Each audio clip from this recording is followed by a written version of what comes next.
تو بہرحال یہ مخدوم اشرف کون ہے؟ مخدوم اشرف اور سرکار غریب نواز کا دور تقریباً کم و بیش آپ اور آپ کے دور میں کتنے واسطے ہیں؟ حضرت بختیار کاکی بابا قطب الدین، حضرت بابا فرید الدین گنج شکر 2، حضرت سیدنا محبوب الہی 3، حضرت اخی سراج آئینہ ہند 4، حضرت علاؤلق پنڈوی 5، یعنی 5 واسطے ہیں غریب نواز اور مخدوم اشرف جہانگیر سمنانی کے درمیان۔ اب ذرا میں حوالے پڑھنے لگا ہوں اور حوالے کے ساتھ بات کرنے لگا ہوں۔ اولیاء اللہ کی بات ہم کبھی غلو نہیں کرتے، میں بارہا کہہ چکا ہوں، لوگ گڑ کر وہاں کہتے ہیں جہاں فضیلتیں نہیں ہوتی، کرامتیں نہیں ہوتی۔ ہمارے بزرگوں کے لیے دفتر کے دفتر موجود ہے الحمدللہ، اس لیے ہم سنیوں کو گڑنے کی ضرورت نہیں پڑتی۔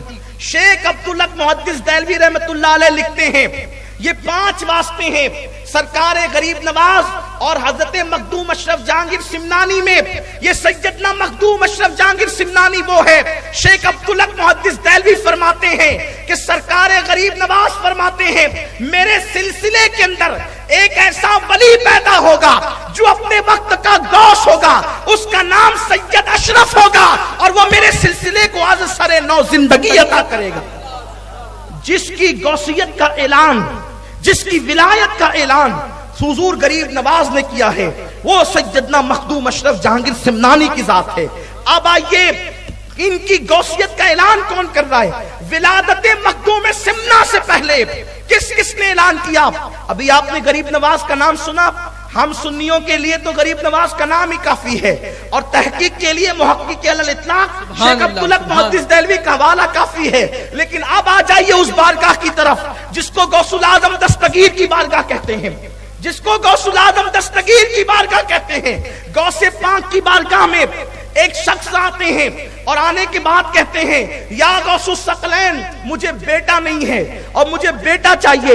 میرے غوث نے فرمایا تیری قسمت میں نہیں ہے، تیری قسمت میں نہیں ہے۔ اس نے کہا حضور اگر قسمت میں ہوتا تو آپ کے پاس کیوں آتا؟ مانگنے والے تو ایسے ہی آتے ہیں نا، اور جو ایسے مانگتے ہیں انہی کو ملتا ہے، جو ایسے مانگتے ہیں انہی کو ملتا ہے۔ اس لیے کہ عقل عیار ہے 100 بھیس بدل لیتی ہے۔ عقل کی طرف مت جائیے، عقل کے گھوڑے مت دوڑائیے، عشق کی طرف آئیے، عشق کی طرف آئیے، اس لیے کہ عشق کھینچ کر منزل پر پہنچاتا ہے۔ عشق وہ ہے جو منصور بناتا ہے، عشق وہ ہے جو سرمست بناتا ہے، عشق وہ ہے جو بارگاہ جنیدی تک لے جاتا ہے، عشق وہ ہے جو صابر کلیر بنا دیتا ہے، عشق وہ ہے جو عبد القادر جیلانی کو غوث الاعظم دستگیر بنا دیتا ہے۔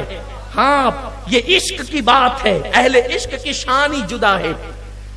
عشق وہاں لے جاتا ہے جہاں پر بڑے بڑوں کے بازو تھک جاتے ہیں۔ اللہ اکبر۔ تو آنے والے نے کہا اگر قسمت میں ہوتا تو آپ کے پاس کیوں آتا، تقدیر میں ہوتا تو یوں ہی مل جاتا۔ اور اولیاء اللہ تقدیر پڑھتے ہیں، اولیاء اللہ تقدیر پڑھتے ہیں۔ مولانا روم اپنی مثنوی میں کہتے ہیں کہ اولیاء اللہ کے سامنے لوح محفوظ سامنے ہوتا ہے، بالکل سامنے ہوتا ہے، وہ پڑھتے ہیں۔ اب آپ کہتے ہیں کیسے پڑھتے ہیں؟ یہ بات آج کے دور میں سمجھنا سمجھانا بہت آسان ہو گیا ہے۔ اگر کوئی آج سے 100 سال پہلے کہتا، 100 سال بھی نہیں بلکہ 50 سال پہلے کہتا کہ ایک ایسا آلہ ایجاد ہوگا کہ سعودی میں بیٹھ کر کے ایک بندہ بغیر وائر کے مالیگاؤں والے سے بات کرے گا، کوئی وائر وغیرہ نہیں ہوگا، چھوٹا سا ایک آلہ ہوگا، اس سے بات ہوگی، تو لوگ کہتے چل بھائی صبح سے کوئی ملا نہیں تھا کیا تجھے؟ ہم ہی ملے تھے بیوقوف بنانے کے لیے۔ لیکن آج ہو رہا ہے نا ایسا، لوگ بات کرتے ہیں موبائل سے اور پتہ نہیں آگے آگے کیا کیا ایجاد ہوگا، اور جیسے جیسے ایجادات بڑھتی جائے گی ویسے ویسے جو ہے وہ دلیلیں منکشف ہوتی جائے گی، لوگوں کو سمجھنا سمجھانا آسان ہوتا جائے گا۔ جب سیٹلائٹ کی اتنی مضبوط طاقت ہے کہ اس نے سعودی میں بیٹھنے والے کو مالیگاؤں والے سے قریب کر دیا، سنوا بھی دیا، بلکہ اب تو سننا نہیں، اب تو لوگ دیکھ بھی لیتے ہیں۔ اگر آپ کے نزدیک دیکھنا جائز ہے تو آپ دیکھ بھی لیتے ہیں، آپ بیٹھ کر کے دیکھتے ہیں نا کہ کس سے بات ہو رہی ہے کس سے نہیں ہو رہی، سب چیزیں آپ کر لیتے ہیں نا۔ یہ سب چیزیں ہو رہی ہے، اور پھر اس کے بعد وہ کیسے رو کر بول رہا ہے یا ہنس کے بول رہا ہے یا وہ مذاق کر رہا ہے، وہ سب چیزیں آپ کے سامنے ہوتی ہیں. اس کے پیچھے مکۃ المکرمہ کے اندر خانہ کعبہ ہے، کعبہ کی دیواریں، یہ سب بھی تو آپ دیکھ لیتے ہیں. یہاں بیٹھ کر آپ کعبہ کی دیواریں دیکھ لیتے ہیں. کیوں بھائی؟ اتنی قریب ہو گئی دنیا، بلکہ لوگوں نے کیا کہا، دنیا سمٹ گئی، مٹھی میں آ گئی دنیا، گلوبل ولیج ہو گئی دنیا، ایک چھوٹا سا گاؤں ہو گئی دنیا. یہ حال ہو گیا دنیا کا. اب آپ بتائیں، انسان کے بنائے ہوئے ایک چھوٹے سے آلے پر لوگوں کو اتنا یقین ہے، اور اللہ تبارک و تعالیٰ کے ولیوں پر لوگوں کو یقین نہیں ہے. یہ آپ دیکھ سکتے ہیں، یہاں بیٹھ کر کے کعبہ دیکھ سکتے ہیں آپ موبائل کے ذریعے سے.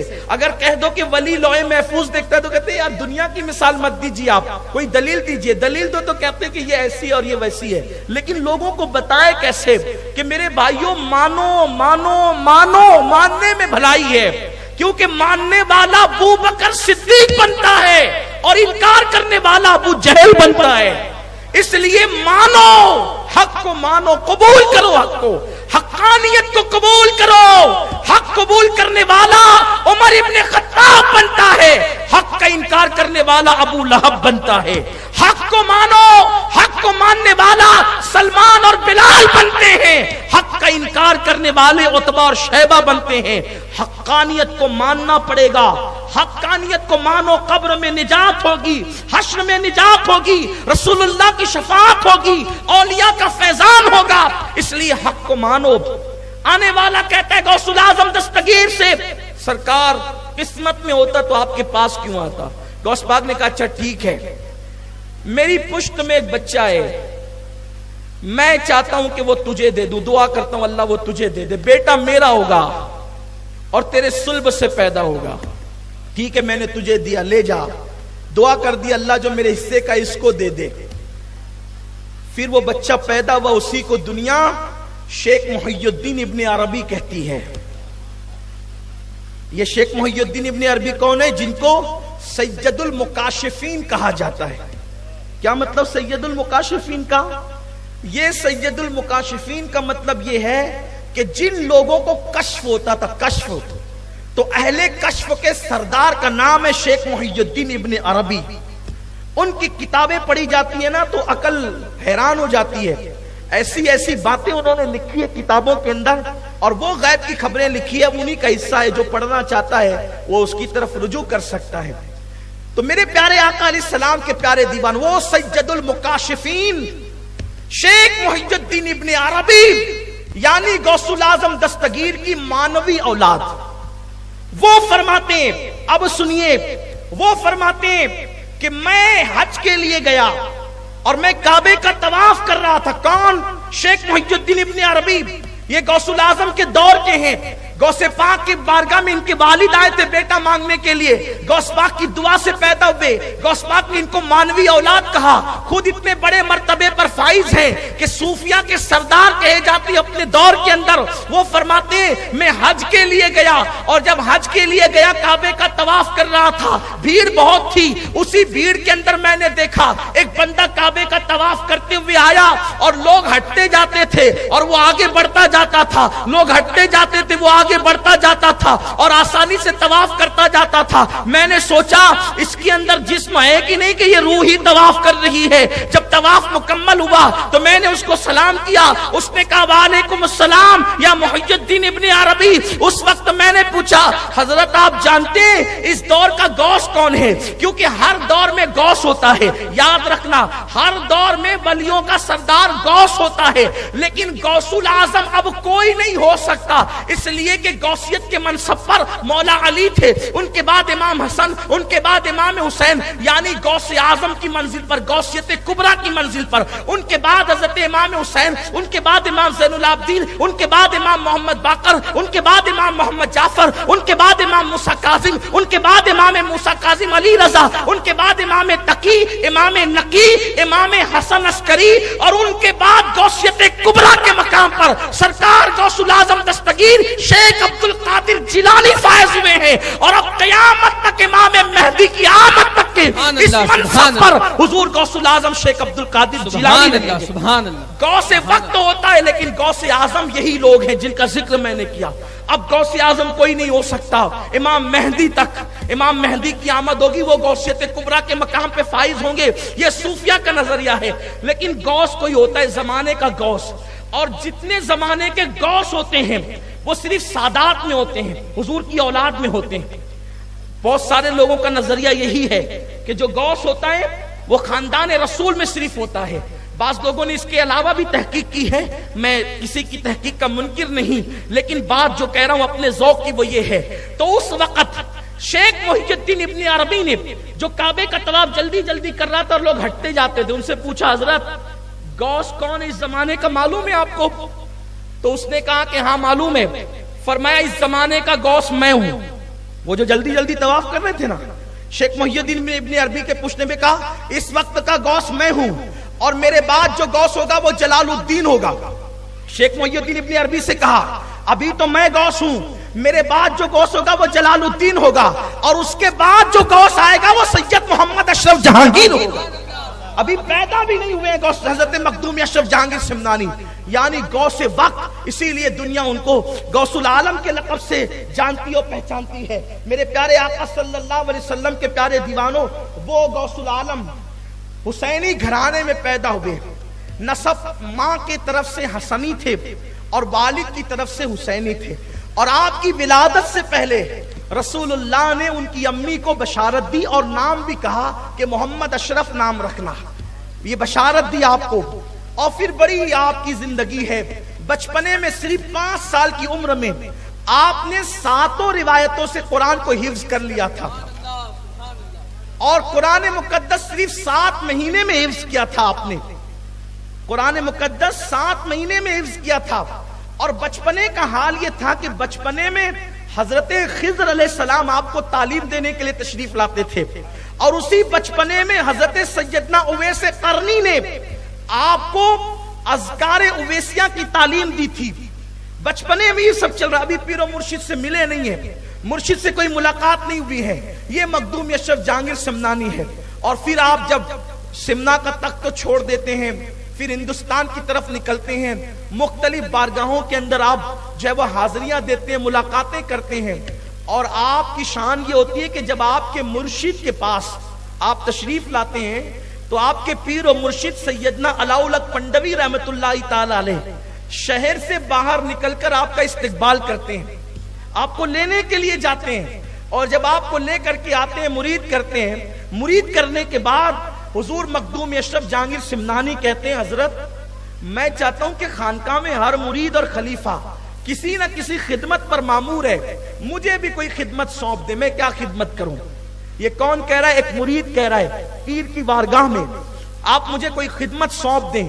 آپ کے پیر و مرشد علاؤلق پنڈوی فرماتے ہیں شہزادے اشرف میں تمہیں کیسے خدمت سونپوں, مجھے شرم آتی ہے. کہا کیوں آپ کو شرم آتی ہے, میں تو آپ کا مرید ہوں. فرمایا تمہارے آنے سے پہلے خضر میرے پاس آئے تھے اور تمہاری اتنی تعریف کی, اتنی تعریف کی, اتنی تعریف کی کہ اب مجھے کوئی کام دینے کے لیے تم پہ شرم آتی ہے کہ میں تمہیں کام کیسے دوں. سوچئے جس کا مرشد جس کا اتنا احترام کرے اس ذات کو مخدوم اشرف جہانگیر سمنانی کہتے ہیں. اور یہ کیا ذات ہے جس نے 100 سال سے زائد کی عمر پائی, ہندوستان بھر کے اندر جس نے اسلام کو نئی زندگی عطا کی. اللہ اکبر, ایک ایک وقت میں 500 لوگوں کو آپ نے ایمان کی دولت عطا کی ایک ایک وقت میں. وہ بڑا مشہور سا واقعہ ہے. آپ جب جونپور پہنچے مرشد کے حکم پر, پیر و مرشد نے ایک روایت کے مطابق اپنی ہتھیلی میں آپ کو کچوچے مقدسہ کا نقشہ بتایا تھا. جو آج موجودہ کچوچے مقدسہ ہے اس کا نقشہ بتایا تھا. آپ جونپور پہنچے اور والی جونپور اس کے ساتھ آپ سیر کے لیے وہاں گئے جہاں آج کل حضرت کا مزار ہے. جب وہاں پہنچے تو وہاں جوگیوں کا بسیرا تھا, جوگی لوگ رہا کرتے تھے, اور اتنا بڑا جوگی تھا اس جوگی کے پاس 500 شاگرد ہوا کرتے تھے. حضرت کو وہ جگہ بہت پسند آئی, پرفضا مقام تھا. دیکھیے جو اللہ والے ہوتے ہیں یہ دل بہت اچھے انداز سے جیتتے ہیں, اپنے اخلاق سے اپنے کردار سے لوگوں کو مشاہدہ کرا کے. حضرت مخدوم اشرف جہانگیر سمنانی نے والی جونپور سے, امیر جونپور سے کہا کہ یہ جو جگہ ہے یہاں تالاب ہے اور پرفضا مقام ہے, مجھے یہ پسند آتا ہے اور یہی میرے مرشد نے بتایا ہے. اس نے کہا حضرت اور یہاں تو جوگی لوگ رہتے ہیں اور وہ بہت آسانی کے ساتھ زیر نہیں ہوں گے. آپ نے فرمایا کوئی بات نہیں, ہم چل کے وہاں بیٹھتے ہیں. جوگی آیا جو جوگیوں کا سردار تھا, اس نے کہا یہاں سے ہٹو, یہ جگہ ہماری ہے. آپ نے فرمایا مرشد نے کہا تھا کہ یہ جگہ آپ رہیں گے, تو کہا ایسے میں جگہ خالی نہیں کروں گا, پہلے مقابلہ ہوگا. آپ نے فرمایا تجھ سے ہم مقابلہ نہیں کریں گے. دیکھو یہ مخدوم اشرف جہانگیر سمنانی ہے. فرمایا تجھ سے ہم مقابلہ نہیں کریں گے, اس لیے ہر ایک سے مقابلہ کرنا ہماری شان نہیں ہے. ہر ایک سے مقابلہ کرنا ہماری شان, خاندان رسالت کی شان ہی ہوتی ہے. خاندان رسالت کی شان ہی ہوتی. جوگیوں سے کیسے بھڑیں گے, جوگیوں سے کیسے لڑیں گے. سرکار مخدوم اشرف جہانگیر سمنانی نے فرمایا تجھ سے مقابلہ وہ کرے گا جو آج ہی مسلمان ہوا ہے اور آج ہی میرے ہاتھ میں مرید ہوا ہے. اور اس کا نام میں نے جمال الدین رکھا ہے. اور جمال الدین کو جمال الدین راوت کے نام سے لوگ جانتے تھے. سوچو جو آج ہی مخدوم اشرف کا مرید ہوا, آج ہی, اور جمال الدین ابھی جمال الدین راوت کے نام سے جان. راوت اسی لیے کہا گیا کہ بھئی ابھی پہچان ہی نہیں ہوئی تھی. جمال الدین کو کوئی جانتا نہیں تھا, آج ہی مرید ہوئے, آج ہی مسلمان ہوئے. فرمایا کہ مقابلہ یہ کرے گا تجھ سے.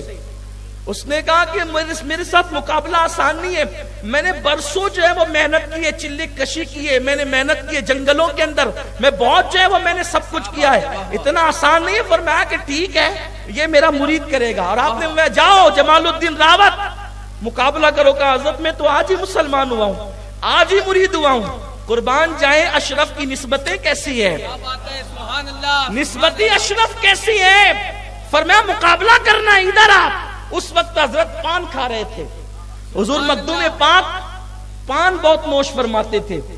بلکہ تاریخ میں یہ بھی میں نے پڑھا ہے کہ جس وقت حضرت شرف الدین یحییٰ منیری رحمت اللہ علیہ نے فرمایا کہ میری نماز جنازہ ایک سید پڑھائے گا, اس کا نام اشرف ہوگا, اور اس کی داڑھی اتنا خوبصورت ہے وہ کہ اس کے حسن کی وجہ سے, اس کے رنگ کی وجہ سے اس کی داڑھی بھی سرخ ہے, لال ہے اس کی داڑھی. فرمایا اور پان کثرت سے کھانے کی وجہ سے اس کے ہونٹ بھی سرخ ہے, یہ اس کی پہچان ہے, وہ حسینی سید ہے اور ماں کی طرف سے حسنی ہے. فرمایا کہ وہ آئے گا, وہ میرا جنازہ پڑھائے گا. یعنی کہ آپ کی جب نشاندہی کی گئی تو آپ کے لبوں پر پان کے اثرات کا تذکرہ کیا گیا, تاریخ میں ملتا ہے. اور پان نوشی آپ کو پسند تھی, اس لیے آپ کے مرشد نے بھی آپ کو مرید کیا. تو مرید کرنے کے بعد بنگال کی ایک مقصول ڈش ہوتی ہے جس کو پن بھتا کہتے ہیں اس زبان میں.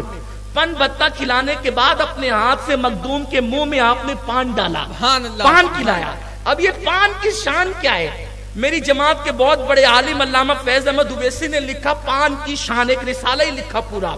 وہ انہوں نے اپنے طور پہ پان کی شان لکھی, لیکن اب مخدومی پان کی شان کیا ہے؟ اب وہ ذرا اس فقیر قادری سے سن لیجیے آپ, مخدومی پان کی شان کیا ہے. اللہ اکبر. مخدوم پاک سے مرید نے کہا حضور میں تو آج ہی مرید ہوا ہوں, اس سے مقابلے کے لیے کیسے جاؤں.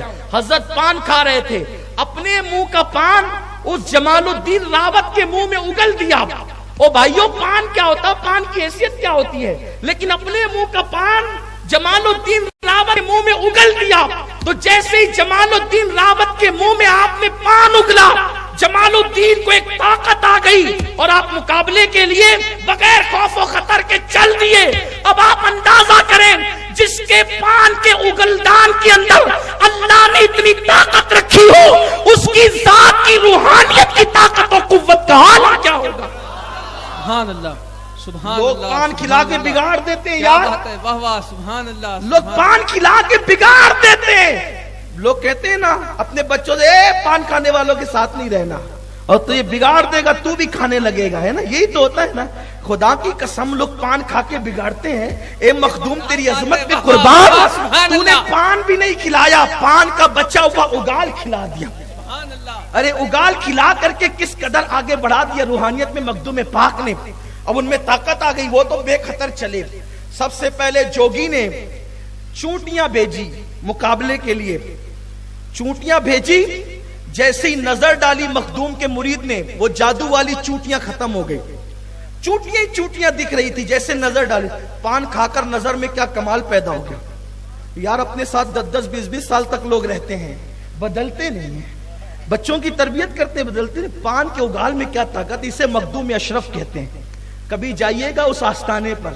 حضرت علامہ عبد الرحمن چشتی فرماتے ہیں میں جب جب گیا مخدوم کے آستانے پہ میں نے خضر علیہ السلام کی زیارت کی.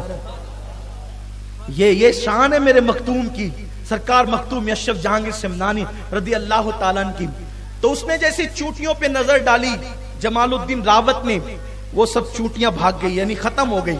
پھر اس نے شیرنیاں چھوڑنا شروع کیا. شیرنیاں جیسے اس نے چھوڑا تو جہاں تک دیکھو شیرنیاں ہی شیرنیاں نظر آتی. شیرنی مطلب شیر کی مادہ. اس نے شیرنیاں ہی. لکھنے والوں نے بہت پیارا جملہ لکھا ہے کہ وہ جوگی کی شیرنیاں اشرف کے شیر نر کے سامنے کب ٹک سکتی تھی. تو مخدوم اشرف کے لال نے، ان کے مرید نے جیسے ہی نظر ڈالی اس کی شیرنیاں بھی ختم ہو گئی. اس کی شیرنیاں سب ختم ہو گئی چونکہ وہ جادو سے تھی. پھر اس نے اپنا سونٹا اٹھایا. سونٹا سمجھتے ہیں نا، یہ سونٹا جان بوجھ کے کہہ رہا ہوں، سونٹا سونٹا ہی کہتے ہیں، ڈنڈا ڈنڈا سونٹا اٹھایا اور اس کو اس نے ہوا میں اچھالا. جیسی ہوا میں اچھالا تو اس کا ڈنڈا اڑنے لگا. اس کا ڈنڈا، میرے جیسا خطیب ہوتا تو اب بتائیں اس کا کام ہی کیا تھا وہاں. آپ لوگ کہتے ہیں نا ولیوں کا کیا کام ہے، ولیوں کی کرامت کیوں ہے. تو ولیوں کو جن کے مقابلے میں بھیجا گیا تھا وہ لوگ ایسے تھے. جوگی لوگ بھی جنگلوں میں منتر جنتر کرتے کرتے اتنی ترقی کر جاتے تھے جادو کے اندر کہ وہ اپنے ڈنڈے بھی اڑاتے تھے. اب کمزور لوگ دیکھیں تو وہ بگڑ جائیں. تو جب ان کے ڈنڈے جادو سے اڑتے تھے تو اللہ تبارک و تعالیٰ نے ولیوں کو اس کے مقابلے میں کرامت عطا کی تھی، تاکہ جب ان کے ڈنڈے اڑے تو ان کے ڈنڈوں پر قابو پانے کے لیے ان کے ڈنڈے کام کریں. کیونکہ مناظرے کے مقابلے میں مناظر چاہیے، مقرر کے مقابلے میں مقرر چاہیے، مدرس کے مقابلے میں مدرس چاہیے. لیکن جادو کے مقابلے میں تقریر تھوڑی چلے گی، جادو کے مقابلے میں تدریس نہیں چلے گی، جادو کے مقابلے کے اندر خطابات نہیں چلیں گے. جادو کے مقابلے میں تو پھر کرامت چاہیے نا.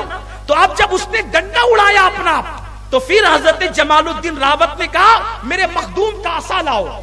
جب مخدوم پاک کا عصا لایا گیا تو جمال الدین راوت نے اس کو بھی اڑا دیا. اب جب وہ اڑا، اب یہ بھی ڈنڈا اڑ رہا ہے جادو سے اور یہ بھی عصا اڑ رہا ہے. اب دونوں کے اڑنے میں فرق کیا ہے؟ جہاں کرامت آ جاتی ہے وہاں جادو نیچے ہو جاتا ہے. مخدوم اشرف کا ڈنڈا اڑا اور اس کے ڈنڈے کی خوب پٹائی کی اور اس کو نیچے لایا. جب اس کا ڈنڈا نیچے آیا تو ہوش میں آ گیا اور آنے کے بعد جمال الدین راوت سے کہا ہم ہار گئے، آپ جیت گئے، اب ہم مخدوم کی بارگاہ میں چلنا چاہتے ہیں. ان کا ہاتھ پکڑا جمال الدین راوت نے اور اس کے بعد لا کر کے جیسے ہی قدموں میں ڈال دیا. مخدوم پاک نے کہا کلمہ پڑھو. اس نے کلمہ پڑھا. اس دن 500 جوگیوں نے حضرت مخدوم اشرف جہانگیر سمنانی کے ہاتھ میں کلمہ پڑھا، اسلام قبول کیا اور اپنے مذہب کی ساری کتابیں لا کر کے جلا ڈالی. چند دنوں میں مخدوم پاک کی توجہ نے ان 9 مسلم جوگیوں کو اللہ رب العزت کا ولی بنا دیا. یہ مخدوم اشرف جہانگیر سمنانی کا یہ ان کی کرامت ہے، یہ ان کی خدمت ہے، دینی خدمت. ایک ایک دن میں 500 لوگ. اور بس ایک آخری بات عرض کر کے گفتگو مکمل کر لوں، ٹائم ہو چکا ہے. مخدوم پاک نے ہندوستان کے اکثر بلاد کا سفر کیا. اس میں آپ گلبرگہ شریف بھی تشریف لے گئے اور آپ کو شہروں میں گلبرگہ شریف سے بڑی محبت تھی، کیونکہ آپ کو اللہ تعالیٰ نے جو مقام غوثیت عطا فرمایا ہے وہ گلبرگہ شریف ہی میں عطا فرمایا ہے، یا مقام قطبیت جو عطا فرمایا گلبرگہ شریف. کہتے تھے گلبرگہ کی آب و ہوا بہت اچھی لگتی ہے. اس کی وجہ یہ تھی کہ حضور بندہ نواز گیسو دراز وہاں موجود تھے. آپ فرماتے تھے یہ گلے برگ ہے، آپ فرماتے تھے یہ شہر گلے برگ ہے. تو گلبرگہ شریف. اسی طرح آپ نے گجرات اور بہت سارے علاقوں کا دورہ کیا، بہار کا، بنگال کا، یو پی کا، دلی کا. آپ بہت سارے علاقوں میں سفر کرتے رہے. جب آپ سفر گجرات میں تھے، گجرات کے سفر میں تھے آپ، تو اس سفر میں آپ نے کیا دیکھا کہ ایک باغ کے قریب سے آپ اپنے ساتھیوں کے ساتھ، مریدوں کے ساتھ گزر رہے تھے. وہاں پر باغ کے اندر ایک فقیر تھا. فقیر وہ بہت خوبصورت تھا، بہت خوبرو تھا. اور ظاہر سی بات ہے کہ جب انسان خوبصورت ہوتا ہے تو لوگوں کی توجہ اس کی طرف ہو جاتی ہے. تو خوبصورت فقیر کو دیکھ کر لوگوں نے باتیں شروع کی، یار کتنا خوبصورت ہے، کتنا خوبصورت ہے، کتنا خوبصورت ہے۔ مخدوم پاک نے فرمایا وہ فقیر جہاں کھڑا ہے نا، وہاں پر ایک بت خانہ ہے، اس کے اندر اس سے زیادہ خوبصورت کوئی چیز ہے، بہت خوبصورت، اس کے اندر ایک مورت رکھی ہوئی ہے، وہ بہت خوبصورت، اس فقیر سے زیادہ خوبصورت ہے۔ اور وہ جو مورت تھی وہ چائنا سے آئی تھی، چین سے۔ اس وقت تو شاید اس کو چائنا نہیں کہا جاتا ہوگا، چین ہی کہا جاتا تھا۔ چین والوں نے اس کو تراش، کیونکہ اہل چین بہت مہارت رکھتے تھے مورت کو تراشنے میں، تو اس کو تراش کر بھیجا تھا، اور اہل ہند نے اس کو وہاں رکھا تھا۔ ایک تو وہ مورت تھی اور بہت خوبصورت تھی، پتھر کی تھی، اور اس میں پتھر بھی بڑا خوبصورت تھا۔ جب کبھی کبھی مورت تراشی جاتی ہے تو مورت کے سامنے انسان کی صورت کچھ ہلکی لگنے لگتی ہے، کبھی کبھی مورت اتنی خوبصورت ہوتی ہے۔ تو وہ مورت کو کا تذکرہ، اچھا مخدوم باہر ہے، پہلی مرتبہ کا سفر ہے گجرات کا، اور آپ کہہ رہے ہیں اندر اس سے بہتر مورت ہے جو بہت خوبصورت ہے۔ اب حسن کا ذکر سنے اور کس کو تجسس نہ ہو کہ دیکھ لیں، جیسے مخدوم نے فرمایا کہ مورت ہے اور بہت خوبصورت ہے، تو لوگ تجسس کے ساتھ اندر داخل ہوئے۔ اب اندر اس مورت کو جیسے دیکھنے گئے تو ایک شخص تھے، ان کا نام نہیں لوں گا یہاں، ایک شخص تھے جو مخدوم پاک کے جو ہے وہ مریدوں میں تھے اور آپ کے شاگردوں میں تھے۔ سب نے مورت دیکھا، لیکن مورت سے بہت زیادہ وہ متاثر ہو گئے۔ وہ شخص نوجوان تھے، اور جانتے ہیں نا جب کسی کا دل کسی پر آ جائے تو وہ پاگل ہو جاتا ہے۔ عشق انسان کو پاگل کر دیتا ہے، عشق انسان کو مجنون کر دیتا ہے۔ مجنون کہتے ہی پاگل کو ہے، جنون پیدا کرتا ہے عشق۔ مورت سے محبت ہو گئی، مورت سے عشق ہو گیا، اور سب لوگ مورت دیکھ کر باہر نکلے، کیا خوبصورت ہے، کیا خوبصورت ہے۔ لیکن یہ صاحب اس مورت کا ہاتھ پکڑ کے کہتے چلنا چلنا چلنا، لیکن وہ تھی مورت، اس لیے کہ مورت کو کوئی چل نہ کہے تو مورت کیسے چل سکتی ہے؟ نہیں چل سکتی۔ وہ مورت کو مناتے رہے۔ تاریخ میں آیا ہے، مورخین نے لکھا ہے، مورخین نے کہاں تک انصاف کیا یہ تو وہ جانے، لیکن بہرحال ہم اہل عقیدت ہیں، ہم عشق کے بندے کیوں بات بڑھائی ہے۔ یہ بات لکھی ہے تاریخ کے اندر کہ اتنی محبت کی اس شخص نے اس مورت سے کہ وہ بھول گیا کہ میں مخدوم کے ساتھ ہوں، مخدوم اشرف کے ساتھ ہوں، میں وہ بھول گیا، اور 2 دن تک لگاتار کھانا پینا سب چھوڑ کر اس مورت کو پکڑ کے کہتا چلنا چلنا، مجھ سے بات کرنا۔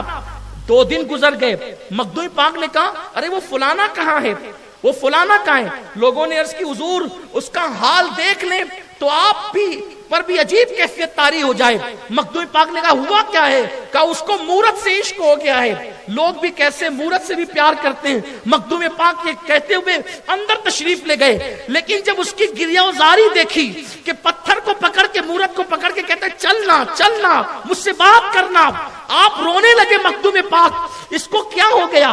یہ دل ایک مورت کو دے بیٹھا، بس یہ کہہ کے آنکھ میں آنسو جاری ہوئے، آسمان کی طرف نگاہیں اٹھی، اور آپ نے عرض کیا کاش اس مورت کے اندر اللہ روح پیدا کر دے تو اس کی کتنی بڑی شان ہے، کاش اس کے اندر روح پیدا ہو جائے تو کتنی بڑی بات ہو۔